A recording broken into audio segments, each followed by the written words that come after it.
are being called with the Blessed Mother.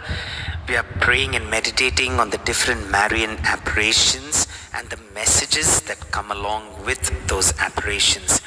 As we started yesterday on the Our Lady of Guadalupe, the incident that took place in Mexico, where the Blessed Mother appeared to a young man, Juan, and asked for a basilica to be made in her honor in that place where she appeared. And he was to tell the bishop about it. Just taking a recap, so he was supposed to tell the bishop about it. And when he tells the bishop asks for a sign.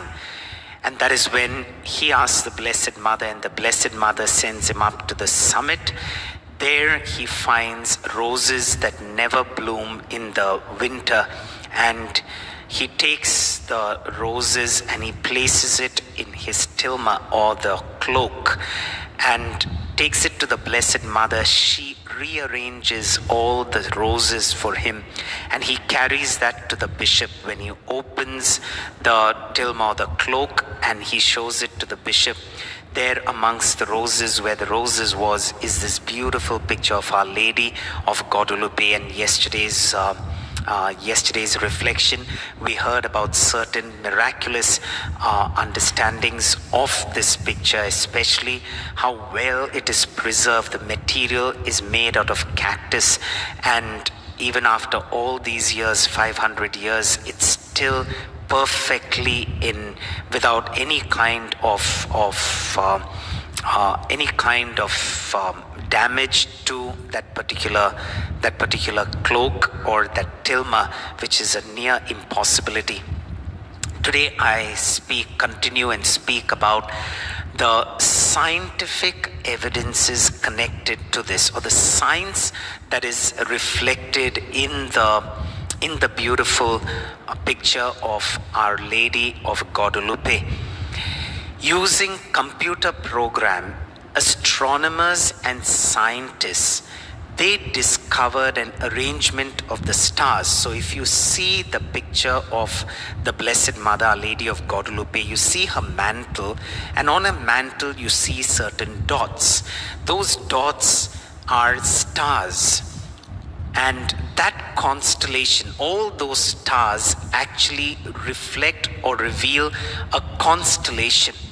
And the constellation of that, as will be shown on the little screen for you, the constellation that is shown, this constellation reflects exactly the constellation that was there above Mexico in the year 1531, on the 12th of December, the day when the Blessed Mother appeared to Juan.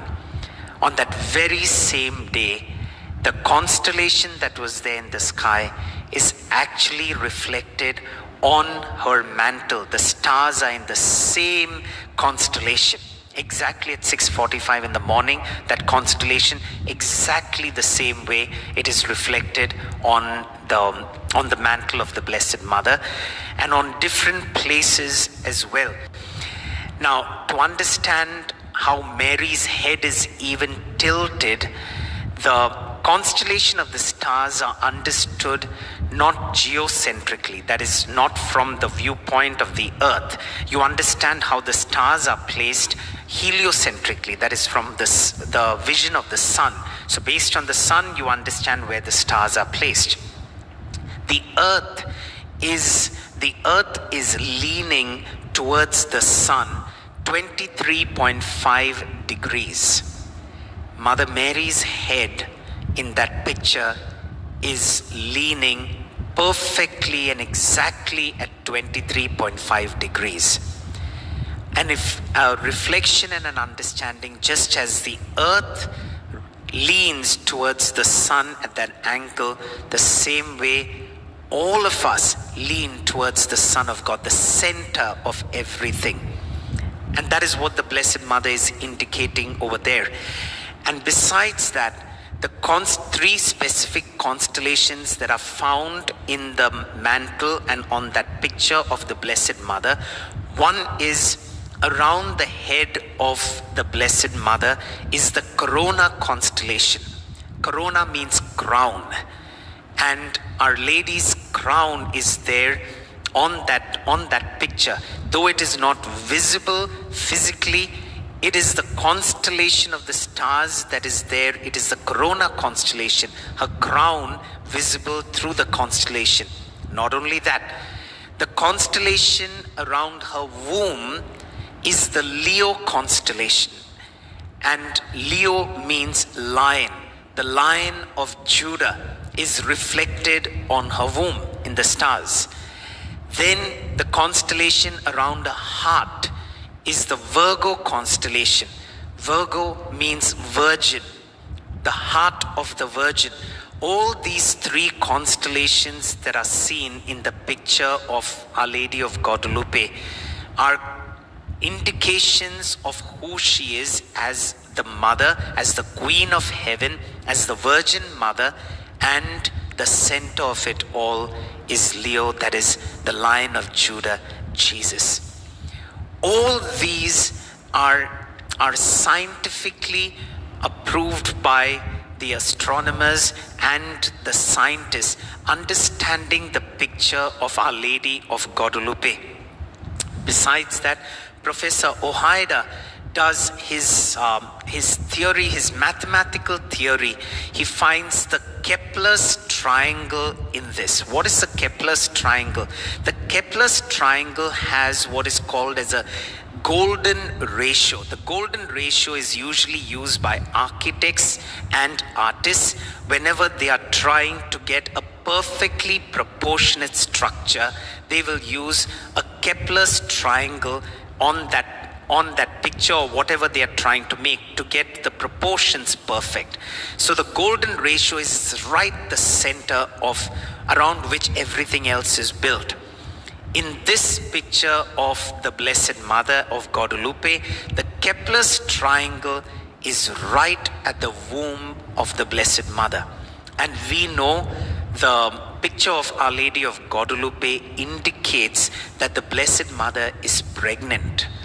And right at that womb is the golden ratio, right the center of everything. So there's so much of science that is being revealed for a picture that miraculously appeared on the tilma 500 years ago.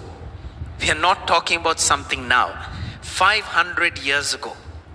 There's so much of geometry, there's so much of maths involved, in astronomy involved in that picture, and therefore they tried to find out one element that is not present is the musical element.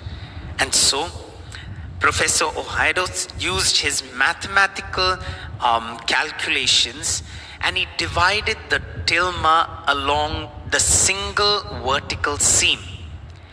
And he applied staff musical system on the image, and changing the stars that are there and the flowers that are there into musical notes. He was able to create from there using just the position of the flowers that were there, and according to the mathematical calculations, he was able to bring out musical notes that revealed a perfect melody hidden in that picture. In the picture of Our Lady of Guadalupe, there's a perfect melody based on exactly those constellations. Now, what he says is, this is what took place at 6:45 a.m. on 12th of December, 1531. You change the constellations by 5 minutes behind or 5 minutes in front, and the music will make no sense at all. Only at 6:45 a.m. that calculation that was done and the musical notes that were created based on where the flowers were placed, that music makes perfect melody. Take 5 minutes before, 5 minutes after, it makes no sense at all. There's a beautiful miracle of music, celestial music, that is actually hidden in the picture of Our Lady of Guadalupe. Now, in all of these depictions, the symbolism that was there, that the Blessed Mother revealed in the picture of Our Lady of Guadalupe, we have to understand a history connected to it. So, the Spanish missionaries came into Mexico to bring Christ into that land, and the people who were there were the Aztec people. They were pretty much wild. There was a lot of human sacrifices that were going on, so much so that parents would sacrifice themselves for the benefit of their children. The sacrifice was so bad that sometimes the priests, it is said, would even eat the heart of those who are sacrificed. It was a wild set of people, but they understood symbols. How much ever the Spanish missionaries tried to reveal who Jesus is and what Jesus is, they couldn't convert the Aztec community.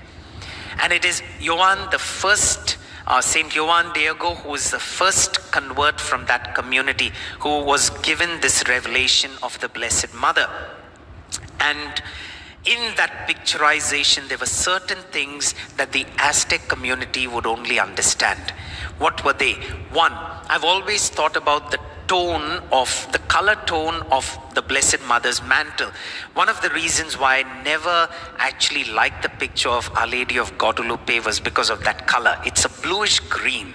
And the bluish green is not our traditional blue that we are connected to the Blessed Mother. So it never stood out. And I was never interested looking. I was always thinking to myself, why such a dull picture of the Blessed Mother?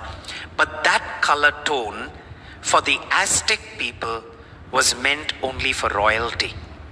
And the Blessed Mother is royalty.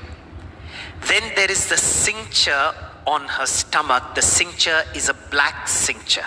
For the Aztec people, a black cincture anywhere a woman wears, it means that there is a child in the womb. Apart from that, Mary appears as a mastiza. What is a mastiza? Mastiza is a combination of the Spanish and the Aztec. So if a Spanish person married an Aztec person from an Aztec community, and the child that came forth would be called as a mastiza. They're considered as the lowest class of society amongst all the people. Mary appeared to Juan as a mastiza, right at the lowest part of the community, but she has spoken to the Spanish and she has spoken to the Aztec community through that revelation. Not just to one community, she's spoken to both. So there is so much of symbolism. Even the name Our Lady of Guadalupe, they say the Spanish actually misunderstood the word Guadalupe and thought that it is a shrine in Spain, which is called as Guadalupe. But the term Guadalupe actually sounded in the local language as one who crushes the serpent. And we know that is always connected to the Blessed Mother. Even to the extent her hair is depicted in a middle partition, which according to the Aztec community was only used by a virgin. And a virgin will depict herself having that kind of a partition of her hair. Then the 4-petal jasmine flower that is shaped in the form of a cross is right over the womb. The Aztecs call the jasmine flower as the solar flower. It is a symbol of divinity. So much of symbolism that is reaching out to the Aztec community. Now the Spanish missionaries went there, they couldn't convert anyone in that community. The Blessed Mother went there, revealed herself, and the whole community changed after that. There were 9 million people who accepted Catholicism after the revelations of Our Lady of Guadalupe. And that is very significant because during that time in the 1500s, many were leaving in Europe, many were leaving the Catholic faith because of the Reformation. And here in the New World in Mexico, many millions are now embracing the Catholic faith. The Blessed Mother gives messages to us through Our Lady, through this whole experience in Mexico. Our Lady of Guadalupe reveals to us two things through these messages. One is she brought together two very different communities, the Spanish community and the Aztec community. They tried to mingle, nothing happened, but the Blessed Mother's presence brought unity into these two communities by presenting the divine Savior to them. For us, that is a message as well. When two sets of people or two communities are not able to come together for whatever differences we have, two individuals are not able to come together for whatever differences we have, the Blessed Mother, Our Lady of Guadalupe, helps us find unity in the beloved Son. So if you are struggling either individually with another person, in spite of all the good intentions you have, but you're not able to find that unity, it could be in your family, it could be in your communities, ask the Blessed Mother of Guadalupe to intercede and pray and help find unity. Are you within your prayer groups, or are you within your ministries and there is no unity and there is discord? Ask the Blessed Mother of Guadalupe to bring unity into that community, unity into your families. She will remind both sides about the foundation we have in Jesus, her beloved Son, the very center of her life, the center of her womb. That is one message of Guadalupe. The second is, remember, all this happened 500 years ago. We spoke about what is depicted in the eyes yesterday, and it was impossible for anyone to know what was depicted in the eyes at that time in 1531. We came to know about this only first time in 1929. So something that was from the ancient times is become relevant in our modern world.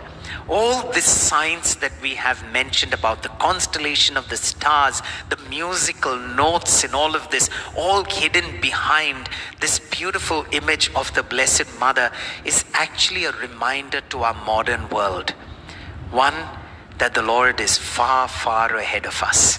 If you want to give a number to that, the Lord is 500 years already ahead of us. We think to ourselves that religion and faith is ancient and the teachings of faith is ancient. Well, the picture of Our Lady of Guadalupe tells us we are far behind.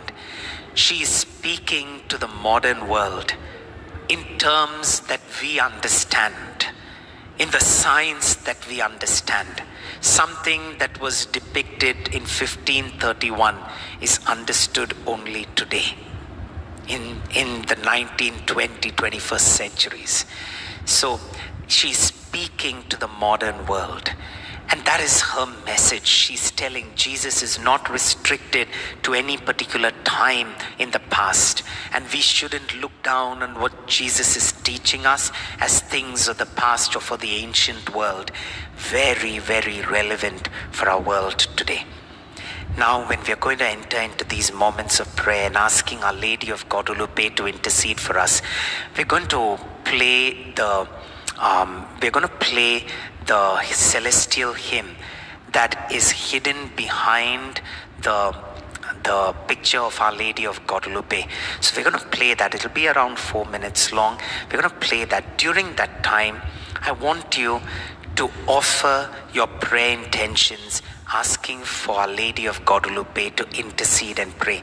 Remember, this music is celestial music. It is not composed by any human person. This music is composed by God. This music is celestial. It's a celestial hymn. Saint Juan Diego speaks about a music he heard all throughout when the Blessed Mother appeared. We don't know if this is the same music, but at the same time, this hidden, beautiful tone, melody that is there, let it become a moment of prayer for us. So even as we listen to this, I want you to offer up prayers, your intentions, listening to that celestial music, and let that soak deep into our heart as the Blessed Mother, Our Lady of Guadalupe, intercedes and prays for us. Let us all kneel.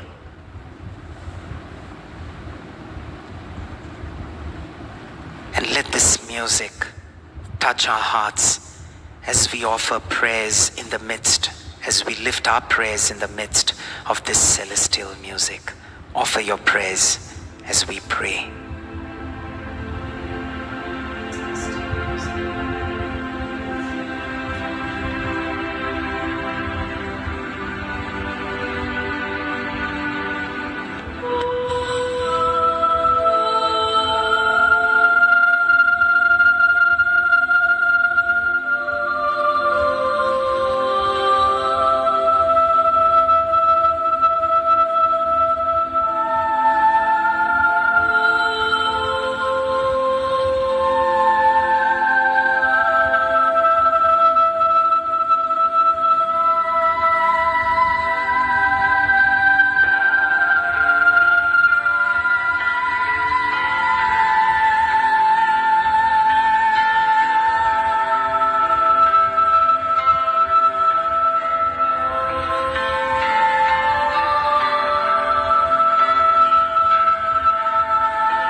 We offer all our prayers through the intercession